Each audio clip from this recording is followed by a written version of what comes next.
بسم اللہ الرحمن الرحیم۔ السلام علیکم ورحمۃ اللہ وبرکاتہ۔ Welcome to my YouTube channel Masood Attari T V. Masood Attari T V کی جانب سے آج آپ دوستوں کی بارگاہ میں ایک سوال اور اس کا جواب پیش کرنے کی سعادت حاصل کروں گا۔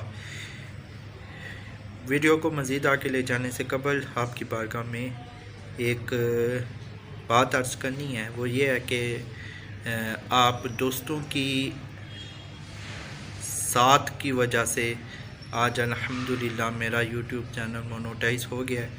تو یہ صرف میری اکیلے کی محنت نہیں ہے، آپ لوگوں کا ساتھ تھا جس کی وجہ سے آج میرا چینل مونوٹائز ہوا ہے۔ تو اس کے لیے میں آپ سب کا دل سے شکریہ ادا کرتا ہوں۔ اللہ تعالیٰ آپ سب کو جزائے خیر عطا فرمائے اور آپ سب کو بھی نیک اور جائز مقاصد میں کامیابی اور کامرانی نصیب فرمائے۔ بالخصوص اس میں کچھ گنے چنے نام لوں گا۔ سب سے پہلے جو احسان بھائی ہیں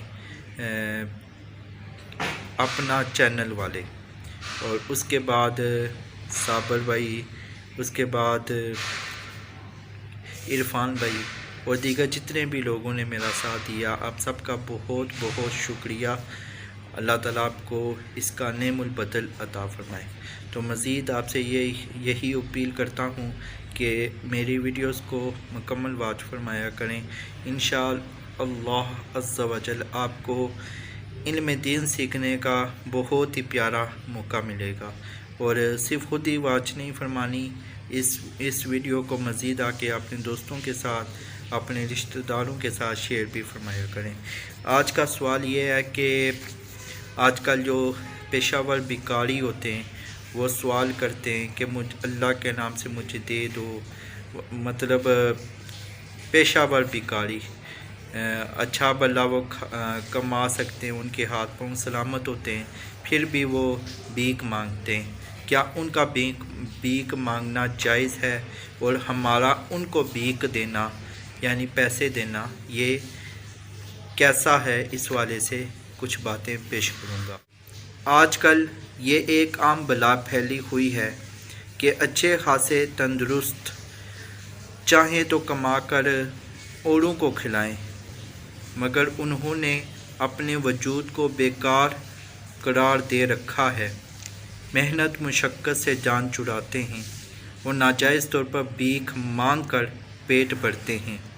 اور بہت سے لوگوں نے تو سوال کرنا اور بھیک مانگنا اپنا پیشہ ہی بنا رکھا ہے۔ گھر میں ہزاروں روپے ہیں، کھیتی باڑی بھی ہے، مگر بھیک مانگنا نہیں چھوڑتے۔ ان سے کہا جاتا ہے تو جواب دیتے ہیں کہ یہ تو ہمارا پیشہ ہے۔ واہ بھائی واہ، کیا ہم اپنا پیشہ چھوڑ دیں؟ حالانکہ ایسے لوگوں کو سوال کرنا اور بھیک مانگنا بالکل حرام ہے۔ حدیث شریف میں ہے کہ جو شخص بغیر حاجت کے سوال کرتا ہے، جو شخص بغیر حاجت کے سوال کرتا ہے گویا وہ آگ کا انگارہ کھاتا ہے۔ ایک دوسری حدیث میں ہے کہ رسول اللہ صلی اللہ علیہ وآلہ وسلم نے فرمایا کہ جو شخص لوگوں سے سوال کرے حالانکہ اس کو نافاقہ ہوا ہے، نہ اس کے اتنے بال بچے ہیں جن کی طاقت نہیں رکھتا، تو قیامت کے دن وہ اس طرح آئے گا کہ اس کے منہ پر گوشت نہ ہوگا۔ اور حضور صلی اللہ علیہ وآلہ وسلم نے فرمایا جس پر فاقہ نہیں گزرا اور نہ اتنے بال بچے ہیں جن کی طاقت نہیں، اور سوال کا دروازہ کھولے، اللہ تعالیٰ اس پر فاقے کا دروازہ کھول دے گا، ایسی جگہ سے جو اس کے خیال میں بھی نہیں۔ ایک حدیث پاک میں یہ بھی آیا کہ جو شخص مال بڑھانے کے لیے لوگوں سے سوال کرتا ہے وہ گویا آگ کا انگارہ طلب کرتا ہے۔ خلاصہ کلام یہ ہے کہ بغیر شدید ضرورت کے بھیک مانگنا اور لوگوں سے سوال کرنا جائز نہیں، اور جو بھیک مانگتے ہیں ان کو دینا،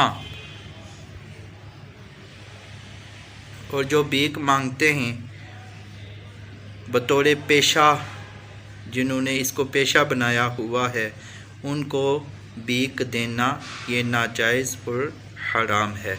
اللہ تبارک و تعالیٰ سے دعا ہے کہ ہمیں پیشہ ور بیکاریوں کو دینے سے بچنے کی توفیق عطا فرمائے، اور جو ضرورت مند ہیں، جو حاجت مند ہیں، ان پر اپنا مال نچھاور کرنے کی توفیق عطا فرمائے۔ آج کل سیلاب کی وجہ سے کافی لوگ اپنے گھروں سے بے گھر ہو چکے ہیں اور کھلے آسمان تلے وہ اپنی زندگی بسر کر رہے ہیں، تو کوشش فرمائیں اپنے ان مسلمان بھائیوں کا خیال کریں، اور جتنی ہو سکے آپ کے پاس جتنی بھی استطاعت ہے اس کے مطابق اپنے مسلمان بھائیوں کی امداد کریں۔ اللہ تعالی ہمارا یہ امداد کرنا اپنی پاک بارگاہ میں شرف قبولیت عطا فرمائے۔ آمین بجاہ النبی الامین صلی اللہ تعالی علی محمد۔ اس ویڈیو کو مزید اپنے دوستوں کے ساتھ، عزیزوں کے ساتھ ضرور شیئر فرمائیے گا۔ جزاک اللہ خیرہ۔ السلام علیکم ورحمۃ اللہ وبرکاتہ۔